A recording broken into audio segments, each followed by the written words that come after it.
Our lives are laid out on a road of bumps, turns, struggles, and more. How do we respond? How do we endure adversity for learning and growth?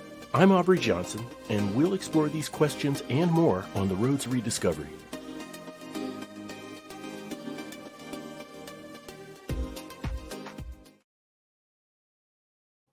Hello, everyone, and welcome to another episode of the Road to Rediscovery. I'm your host, Aubrey Johnson. The Road to Rediscovery is about reflecting on life lessons to learn and grow from them, and of course, pay it forward and uplift others who are struggling through dark times. Now, as you know, on the Road to Rediscovery, we are very passionate about delivering quality content that is of value to you and your personal growth. If you like what you hear, please feel free to visit roadtorediscovery.com/donate. That's road, the number two, rediscovery.com/donate. We'll give you a shout out in a future episode. And as always, there is no obligation. We are truly, truly grateful for your listenership. Over the past several decades, people from all over the world have increasingly hectic schedules, juggling home, life, family, and careers, right? These not only challenge our discipline, but also takes a toll on our health and our behaviors. So how do we find that discipline? How do we change our behavior? How do we even find the time? Well, my special guest is a multi award winning international consultant, coach, speaker, and author who helps busy and overweight entrepreneurs and business owners obtain the fitness to enhance their personal and professional lives.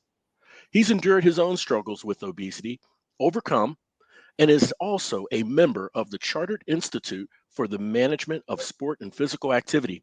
Ladies and gentlemen, let's welcome Mr. Martin Sharp to the show. Hey, Martin, it's so great to have you here, sir. How are you? I'm very well, and thank you for having me here, Aubrey. Absolutely pleased to be here. Oh, thank you. We're thrilled to have you here, sir. So, if you can just start us off for the listeners' benefit by giving them some context of your own journey through obesity, the mental and physical impact that it had on you, and your inspiration to overcome. Crumbs. Well, let's see. I mean, if you and the listeners have been with me back in 2014, Mm, then you'd be stood in a line with a lot of officious-looking, uniformed people in green suits, kind of herding us towards a destination. There would have been a woman there who's kind of looking over us, just eyeing up everything that we're doing. And the reality wasn't sinister. It was actually quite nice. I was in Universal Studios, Florida. yeah. And I brought my mum over Hmm. because she'd always wanted to bring me and my brother away to Disneyland. And she was a single parent. She'd always Hmm. wanted to do that. And my business was going okay. So I thought, well, she can't take me as a kid anymore, but she could take her grandchildren. I thought that'd be absolutely fantastic. Let's do that. So I kind of brought us all over, and I brought some friends as well. And we had like 3 weeks doing like the Disney parks and everything. It was really, really good fun. But as we were waiting in line for the Incredible Hulk ride, Hmm. I've got like my daughter on one arm going, "This is going to be scary, Dad," and I've got my youngest son going, "Is it going to be fast, Dad?" And they're kind of bouncing around like mad. And we kind of got to the front of the line, and the chap in the green uniform, he just said, "I'm sorry, sir, but you can't come on this ride. You're too big to fit in the seats." Mm. And I was gobsmacked, I asked him, and he got us to sit in the seat. We couldn't get the restraint down or anything. And I'm thinking they've just queued for ages for this, but thankfully my Wow. friend Wendy was there with me, and he said, "Don't worry, I'll take them on the ride." Yeah. And I went to this side. I was stood with my wife and with my mum, and we watched them go around, and I could almost hear them laughing on the breeze. It was that kind of Yeah. emotion, Yeah. and Yeah. we bad for it, really. Mm. And I'd love to say that was the only time during that holiday that happened, but it wasn't. It Yeah. happened several times on various different rides in different parks. Hmm. But the kind of the real pinnacle for me was one evening we'd got back, as you do when you go through all the photos everyone's taken, and it's like reliving the memories of the day. Yeah. And Mum had captured a photograph of me and my wife Sarah on the monorail coming out of the Magical Kingdom back to the car park, Yeah. and. Yeah, I had moobs bigger than my wife's boobs. And I just looked Oh at that photo my. and thought, how have I done this to myself? Uh-huh. Uh-huh. And and I kind of looked back at everything that's been going on. I thought, I'm going to have to change. Something's got to change. I can't keep going on the way I was. I mean, it would only been what, maybe 6 years, 7 years previously. I would have been running triathlons. I was competing for new slalom and things, Oh, wow. and literally the only thing that had changed was I'd set up a business. I thought this cannot be me. Right, So right. I vowed to Sarah, I'm going to change. I'm going to make a difference. This is going to happen. We got back home. I got a gym membership straight away. I got a PT, a little lass called Kerry. She was like bouncing around all over, like the Duracell bunny. If the Duracell bunny just had an Yeah, unlimited amount of power, right. and yeah, and downloaded the meal plans off the internet, tracked everything on MyFitnessPal, did everything that everyone said you should do. Yeah. I kept working really hard, and nothing really changed.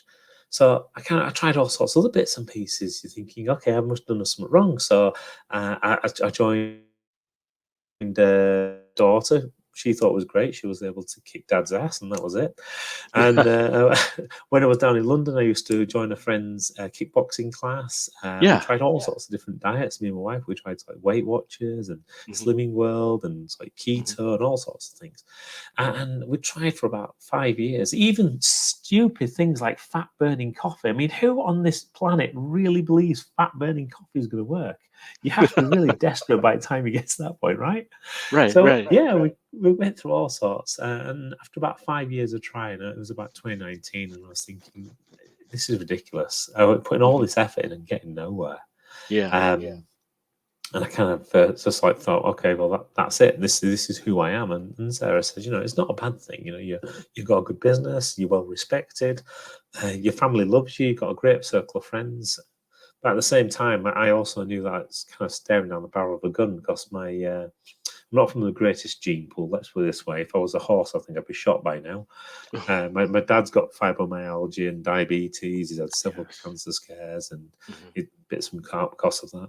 And my younger brother, 2 years younger than me, he's started down the same thing. He's got fibromyalgia and diabetes now as well. So it's like, Mm. okay, I know where my path is taking me if I don't do something. But Right. if there's nothing I can do, and that's what I truly thought, then maybe it is a case of just live the days we've got left. Um, and it happened that I was down in Felbridge, which is near Gatwick Airport, at a Crown Plaza hotel doing another event. Mhm. And over breakfast, we met a chap called Pete. He kind of just came over to us. He's one of those gentlemen, when you look at them and think they're really well to do. They've kind of got a very nice suit on, Yeah. very, very clean cut, chiseled look. Looked like Yes. he was working out really nicely. Mhm. Really successful looking guy. And he just said, "Do you mind if I come and have breakfast with you?" Sure, no problems. I'll talk to anybody, me. And over coffee and things, I just happened to put the question in. So I said, "Oh, you look rather good." He said, "How do you keep yourself fit while you're busy?" So it says, "Well, I never used to look like this." He says, "I used to be quite a large chap." I'm Mm. going, nah, you've met the guys in the gym before, haven't you? Where they say that they're overweight and they're in a really bad place and they put like half a kilo on or a pound or something. And you're thinking, no, there's no way. Mhm. So he says, no, seriously. He showed us his phone. He's going through all these photographs and he was quite a chunky chap. So like only about a couple of years previously. I says, all right, well, what's your secret? What did you do differently, Mhm. Mhm. And he said, all I did is I got an online coach. And I said the online coach meant that I could just do my own workouts when I needed to. I just followed the plan. Yeah. I thought that's great. I love that idea. So the next part of the conversation was just unbelievable. He literally turned around to me, and I cannot believe the serendipity even to this day. He says, "I've actually brought him with me to this event. Do you want me to go and introduce you to him?" No. Seriously? Yeah, seriously, right? So he introduces me to the online coach, which is he's an ex bodybuilder called Adam, and he's got obviously very well built, but he kind of speaks like a Stoic philosopher most of the time. So he's got a really good and well developed mind.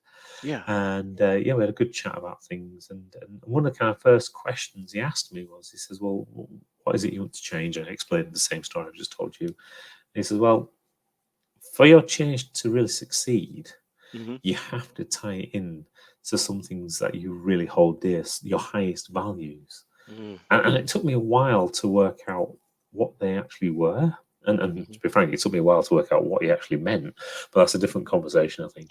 Um, And I kind of got the message that actually sometimes you have to be selfish before you can be selfless. So putting yourself Mm-hmm. first and making sure that's in the right place. But Mm-hmm. then actually thinking about, well, what are the things that I really get out of bed for every single day? What are the real things that I value? Not the things that books tell you should value, or you've been on a personal development course and they tell you should value getting up and doing 50 press ups and reading a book for 30 minutes. Not that Right. kind of stuff. Right. And I kind of got it down to three things. I thought, well, I love my family, absolutely love and adore them, and I want them to use me as a springboard to their greatness, whatever they're going to be doing, and I really do hope they do. Mm-hmm. And they are doing, which is great. And I love spending time with my friends. I love, it's just great to hang out in it, have a bit of a laugh. They help you, you help them. Right. Usually get up to mischief of some kind. Mm-hmm. Mm-hmm. Um, and also, I love working with my clients, and I love the kind of challenges they bring to the table. I love the joy you see on their face when they kind of get the results that they're looking for, Yes. and I just it's things like that really motivate me. And Mm-hmm. I kind of thought, actually, that is the three reasons I get out of bed. If I took any of those away, I would feel less of myself. And then I kind of thought about it the other way around. Well, what happens when I do end up with like diabetes, fibromyalgia, cancer, whatever else is coming down the line for me? Yeah. Yeah. My work would definitely suffer. It already was suffering due to pain and various other things that were going on. Brain fog. I really wasn't as sharp as I used to be. Sharp by name, but not necessarily by nature at that point. Right. Um, and with friends and things, obviously, if I'm starting to become ill, I wouldn't be able to do some of the activities that we enjoy. And we did enjoy lots of outdoor activities, things like going canoeing and walking and cycling and messing around on the beach or cliffs or whatever else is around. Mm-hmm. And obviously, for my family, that was the bit that really got me the most, I think, because I kind of realised that not only would I not be able to help and support them as much, but actually I'd become a burden to them, and that means that they would be, detracting from their life rather than actually making their lives better. And I just Mm-hmm. kept that in my mind all the time. That's the kind of key thoughts I had, and by doing that and working through the mechanics, which is the meals and the exercise, you can't get away from it. You got to do the meals and the movement, and then Right. taking on board a lot of the other things that I knew about running and scheduling things in business, being prepared, making sure you've got things in the right place, right time, down to your silly things like if it isn't in the diary, it don't get done right. And most people don't realize that, but if they schedule everything into the diary and even the preparation times and things, all of a sudden it becomes less of an issue because then when that big business meeting comes up, you're just rescheduling things in your diary. They're already there. You've already got the placeholders in place. So it's things like that that really made the big difference. And it did, within the space of 3 months, I'd lost 10 kilos. It'd taken me about 5 years to try and lose even part of that before. Wow. Um, which is what, 22 pounds or something like that. Yeah. And then the following month lost another 7 kilos, and then the following month after that we lost another load. So by the time we finished, over the space of starting in 2019 at 154 kilos, which is 340 pounds, I think. Uh, I Wow. finished 18 months later down at 94 kilos, which is 207 pounds. Mm-hmm.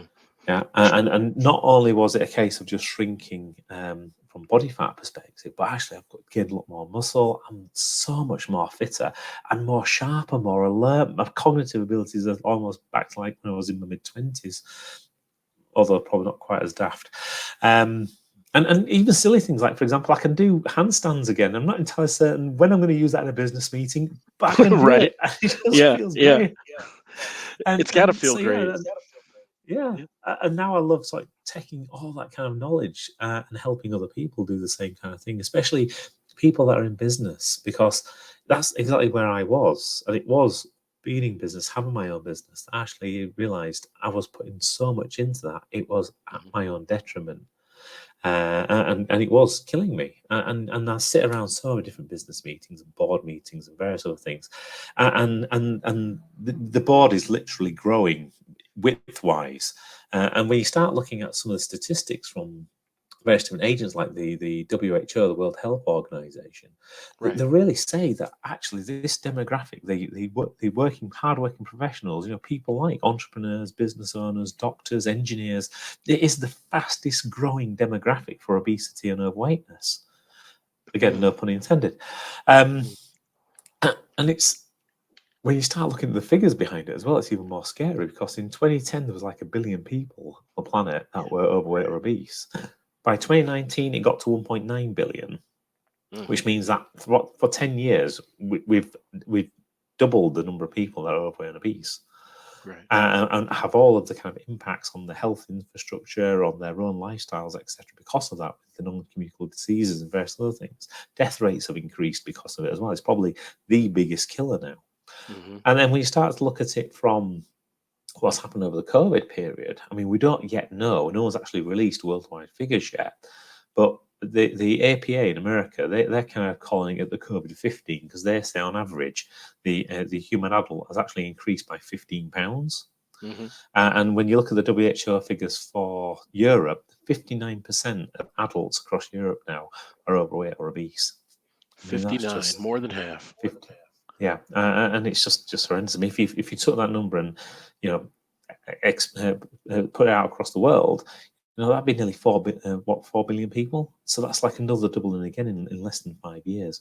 So we're clearly not doing something right. And you know, I've I've got myself over it. I've kind of worked out a way that works for business owners and things. So I'm really loving helping those and some of the stories. And it's not about getting the six pack. It's never about getting the six pack usually, Right. which is what Right. everyone kind of goes into. It's like, oh, you want a six pack? No, no. And it's most people. It's about happiness, and it's a real silly thing. Um, well, there's one guy I was working with, and literally, it was a chap called Mark, and all he wanted to do was just be able to spend more time with his daughter. That was all it was. He's a real young baby. He was struggling to get her in and out of the car in a baby seat, and that he was just distraught by it. He thought, if I can't deal with it at this age, what's she going to be like when she's like age 5 or 9 or something, when she wants to really run Right. around and have fun. Yeah. And in the space of a few weeks, we kind of looked at what his lifestyle was like, looked at what he was doing in business, found the time that he needed to set back for himself. Hmm. And it was just simple things like I got a message through from him when he's just turned around and says, I've just been renovating my front room and I picked up the fire surround. And it was like he wasn't there. And then he said, and I did the same with my daughter. I just picked her up and just put her in the car seat. And it was as if she weighed nothing. And there was Wow. silly things like that. Like all of a sudden, he's got that freedom again. Yeah. Or Phil, I love Phil. So Phil was he was doing these multi million-pound programs of work in kind of the IT space.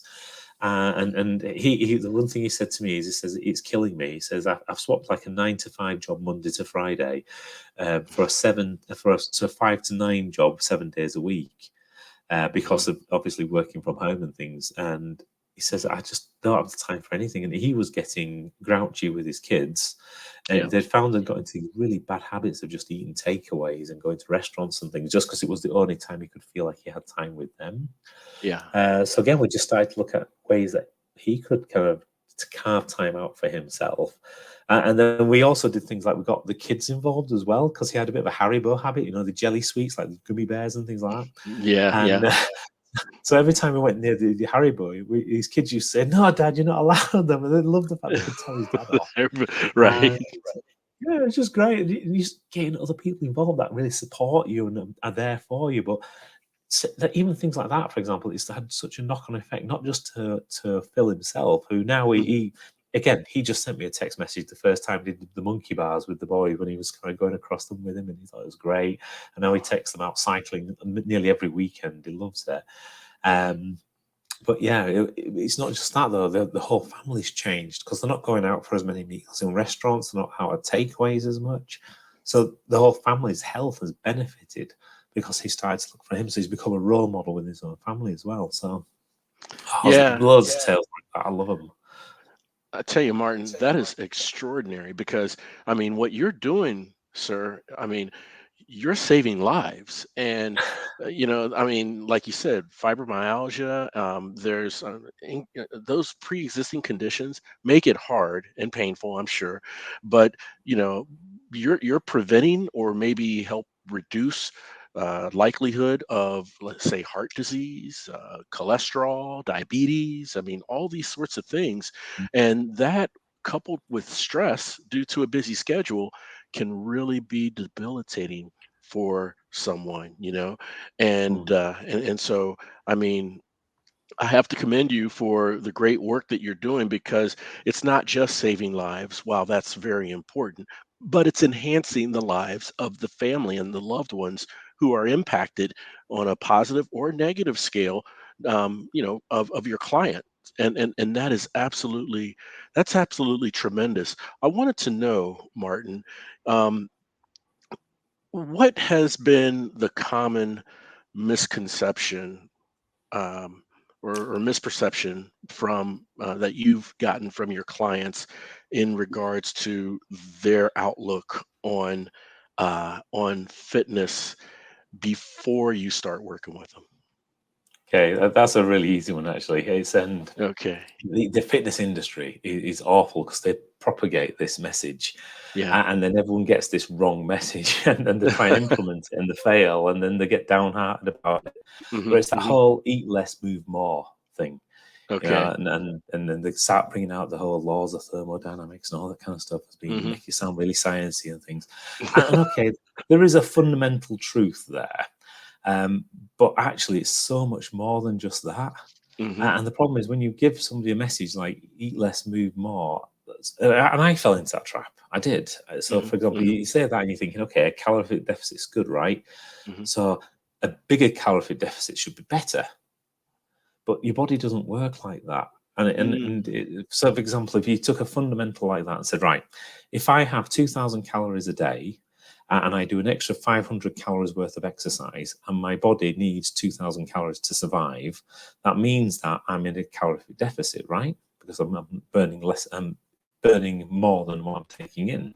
Right. So let's say, for example, by doing those extra 500 calories worth, that drops 1 pound in weight, and you do that same exercise day in, day out, week in, week out, same food plan, etc., for say 4 years, then straight away the laws that you've just been talking about means that you should weigh zero by the end of it. Because Right. you know, but the fact is, your body will not allow that to happen because evolution and everything that's kind of gone on with the genes and stuff Hmm. means that your body's going to put it into a position where it's going to say, okay, I'm just going to make you burn less energy because you've got kind of different parts of where you're using energy. Some of it's for activity, some of Hmm. it's just what's known as your basal metabolic rate, just what you need to think and breathe, etc. So as Hmm. you're starting to cut your calories down all the time and Hmm. move more, Hmm. all that kind of happens is you're just increasing the probability of brain fog or decreasing the probability that you're going to be able to repair yourself, and you find get more illness, more sickness, more cold type symptoms. You might feel that you just constantly you can't think straight, and it's as your body's just basically starting to shut things down and saying, okay, you're in a drought or you're in some kind of famine situation here, so we just need you to survive, right? Yeah. And it's not like as if it's saying I can use all of the molecules you've got as fat that you've got stored everywhere, because it's still trying to protect that. And it's Right. saying, for example, with the types of food that you're eating, that's the other side of it. So you could put yourself into a calorific deficit, but actually still have an issue with regards to too much insulin in your bloodstream. Hmm. So then you start to look at that and think, actually, well, how do we improve your insulin sensitivity to be able to make sure that actually can do that? Because while if you've got huge amounts of insulin in your bloodstream, then your body's not going to be going around trying to burn body fat. And that's Right. where you want to be, is so this position where you've got that. So you need to work out how you're going to improve those things. So there's a lot more to it than just the eat less, move more. But yeah, it's the message everyone's got because it's what all the whole fitness industry is talking about. Is kind of the major raison d'etre of them. Um, so yeah, that would be my big thing. But yeah, if you ask me So. what's the two Mhm. things that entrepreneurs and business owners need, the two things I find they always have a problem with is time and knowledge. Gotcha. Right? Because they, Yeah. they usually have the motivation and the will, they usually have the funds to be able to sort themselves out. Usually Right. the issue is always down to time and knowledge. So if you can show them how they can make the time work for them, and actually give them the knowledge of what they need to do, and it's successful, so that they're not feeling downhearted, it's not going right, then straight away they usually implement and get really good results. I see. I see. I tell you. I really appreciate you clarifying that, Martin, because as you were explaining the whole misconception of eat less, move more, I was starting to think, or maybe ponder the thought of, okay, well, there must be a difference between the misconception and the obstacle, the blocker, right, the barrier, um, or is that the obstacle and the barrier? And from what you clarified, the eat less, move more is not the obstacle.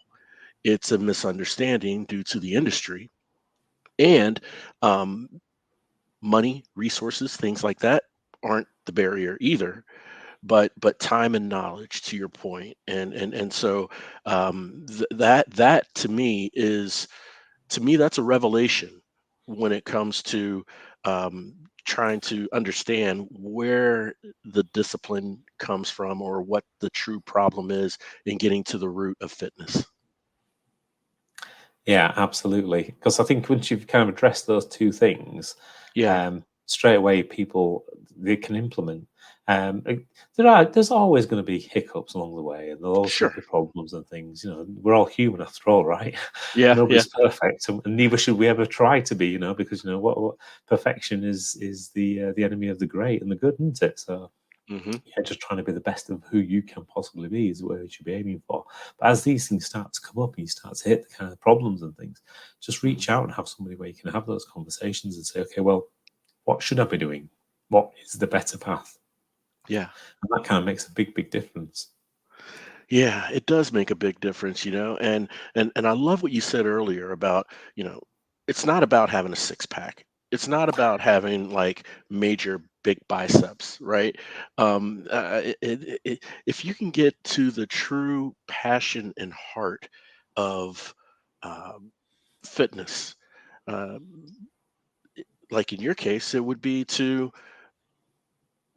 be there to walk your daughter down the aisle, or be there Yeah. to enjoy riding at an amusement park with your children, being able to play outdoors and go hiking with friends, and maybe zip lining if you like zip lining. But to be in the shape to enjoy your quality of life, to enhance your quality of life, and to have the mental focus, which is a byproduct in my opinion, with fitness and dieting, that gives you that sharp edge mentally, right, to Mhm. further enhance your professional life. So that leads me to ask you this question. If you can break this down and unpack this for the listeners, Martin, you know, we have many facets of our lives, right? We have work, we have family, we have hobbies, things that we enjoy doing. But all in all, we are truly just one person, right? Yep. So yeah, we're just one person. So um, is it fair? Two questions. Is it fair to say that fitness or no fitness at all can have an impact on us holistically, right? Yeah. And if so, can you explain your six fundamental pillars on how each can impact a facet of our lives and who you Yeah, are? absolutely. And you're 100% correct. I mean, the old, what is it, an old adage or a proverb or something that health is wealth is I think it's a Chinese proverb actually. Yes. It Yes. is so true. And you know, if you ask the most unhealthiest people, the one thing that they do want, they would give all the wealth in the world, is to be healthy again. Hmm. And you know, but yet you ask the healthiest person what they want, and they just want to be able to perform better and be happy, and it's just that kind of change in mindset where things are. So Right. once you've kind of got that kind of level of health and fitness that supports your life and enhances it in so many different ways, you get that kind of better clarity of thought. You schedule better to make sure that things work out well. Yeah. It means that you can do more. You're no longer restricted, 'cause it's silly things. It really is silly things when you start becoming Hmm. overweight or obese. Hmm. Hmm. um, and you almost start to think, well, it's okay. I just won't do that.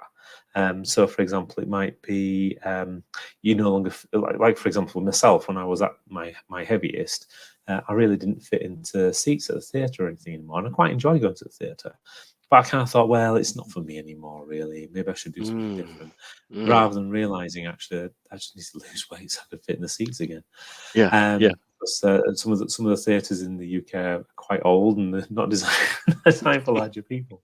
Hmm. So things like that just naturally start to do that. Or, for example, you just make excuses. I'm just getting a bit older. These aches and pains are quite normal. The fact that I have to roll onto my side before getting out of bed, or have to Hmm. really put my foot on a chair to be able to tie my shoelaces if I can still see my shoelaces. All those kind of things.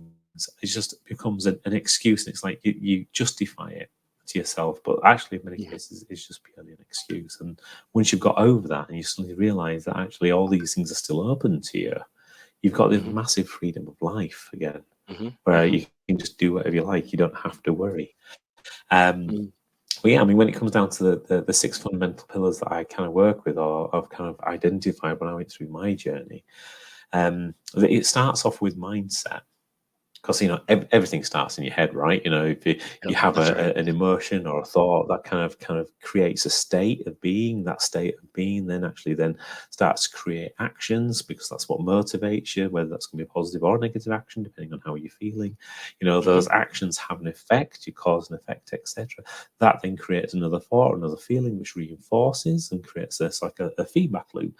So Right. everything starts in your head. So you have to kind of interrupt those kind of patterns, because if you don't interrupt those patterns, and this is where a lot of people I find they kind of they want to get fit, but they don't want to change their life. Yeah, And yeah. you kind of think, oh, hang on, how's that going to work? So Right, you're right. going to do it as it's going to be a transaction thing. It's a bit like eating a Mars bar, isn't it? You eat a Mars bar, it's done. You have to get another Mars bar then. So you're going to go for a diet, then you get to the end of your diet, then you go back to being fat again, so you get another diet. I don't know. So you've got to kind of change this kind of lifestyle piece. To really kind of get into that mindset mode, so it becomes more of a change of your everything that you're doing, not just that one transactional affair. And then we come down to the two major mechanical items, meals and movement. You've got to work out what you've got, what your calories are coming in, what the macro breakdowns of those are, how they Hmm. fundamentally should be taken in, at what parts of what you're doing each day, how does that support your goals of what you're trying to deal with, Hmm. or what you're Hmm. trying to improve on. And then same with the movement side of it, how is that going to actually increase your journey? So, for example, we were talking about insulin sensitivity a minute ago, weren't we? Which Yeah, is quite yeah. an important factor when it comes down to these things.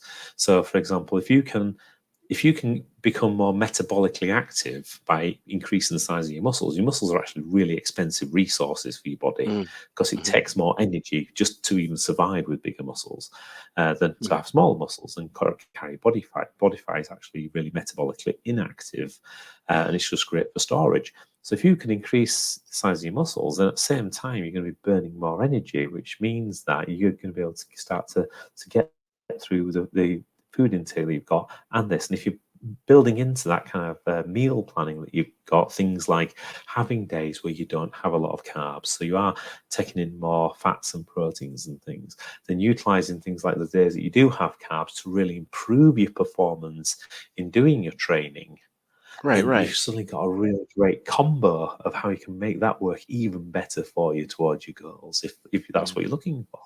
Hmm. Hmm. Um, then the kind of the other bit is moderation, is my kind of fourth pillar.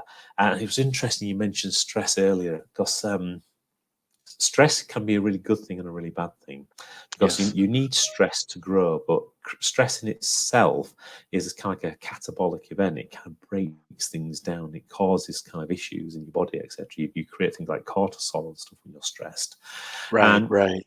your body can go from not stressed to stressed in a heartbeat, and it's designed to do that so you will survive. With the reason why it goes from stressed to not stressed to stressed is expecting Hmm. a saber-toothed tiger behind you, because it's been doing that for millennia. you know Yeah. and we're still the body still thinks we're in that time. It still expects the saber-toothed tiger. It doesn't realize they're extinct yet. But to go from stressed to not stressed takes a long time. Your body has to really calm down. But when it gets into that not stressed state, you're then in this brilliant position where you can then start to rest and recover and recuperate.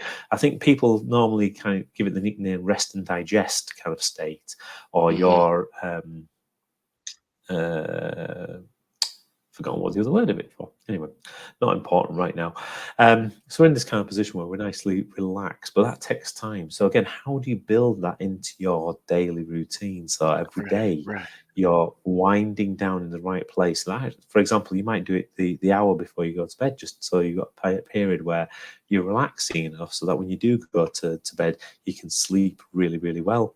It's a bit like being a cat, isn't it? If your cat doesn't have enough snoozes during the day, it doesn't have enough energy to have enough great big sleep at night, and it'll keep you right. awake by clawing the curtains or something. And your body's a similar kind of thing. And then the last two Interesting. elements, I was wondering if that was going to work as an analogy, but anyway, No, I possibly. love it. It's a great analogy. And, Yeah. and the last two things we've got is like, oh, that's cool. So the last two things, the second to last one's method. So, and Method. this is where, just like having your meals in your movement has to be right for what you want to do for your body, you have to build a system, a method that works for you and your lifestyle as well.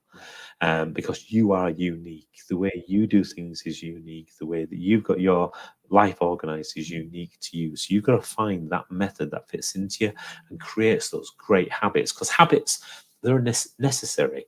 And your body's just developed this way of being able to work with them. So, for example, if you think about the amount of sensory input that your eyes take in, I mean, this is literally like millions upon millions of sensory pieces of input every single minute. Yeah. If your brain had to try and process it, you'd be cross-eyed permanently trying to think your way through all that information.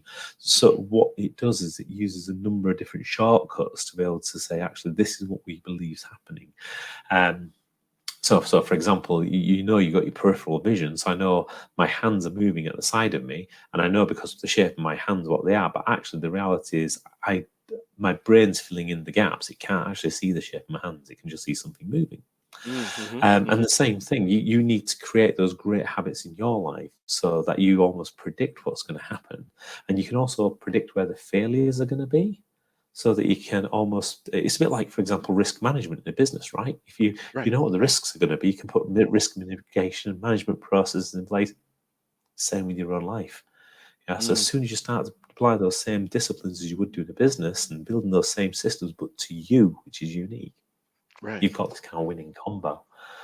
And then Mm. the final piece is monitoring what you're doing, and so you understand you get the right feedback back into it. Mhm. And it's not about standing on the scales every single day and obsessing about how much water you're drinking and all this kind of stuff, but Right. it's fundamentally finding those key indicators that actually help you. And some of those are going to be objective measures, but you're realizing you're looking for trends. Is things trending up over a space of 4, 6, 8, 12 weeks, or are things trending down over the same kind of period, in which case you start to get an understanding of what you might need to change. But it's Right. also things like journaling and things like knowing how you feel, and realizing that sometimes the answer isn't necessarily moving more weight or doing more running or eating a certain type of thing. Sometimes it is just a case of taking that time out of your day, like for example finding the hour before bed, or finding an hour just to go to the gym, and that's your time. Right. And Right. if you can work out what those patterns are and how you're feeling at certain times, you can start to then work with that and say, okay, that's when I get stressed. This is when I'm not stressed. How can I Yeah. improve more not stress days to stress days? I see. I see. Man, absolutely tremendous. That is wonderful insight. When I was looking through that briefly before our chat, I don't know why, but it just popped in my head. I called them the six M's, but but the six fundamental pillars is each of them has an impact on a facet of your life, and then collectively it's holistic. you know that's what that was my takeaway from it, Martin, and I really appreciate you sharing that insight on each of those fundamentals and breaking it down for the listeners, for sure, man.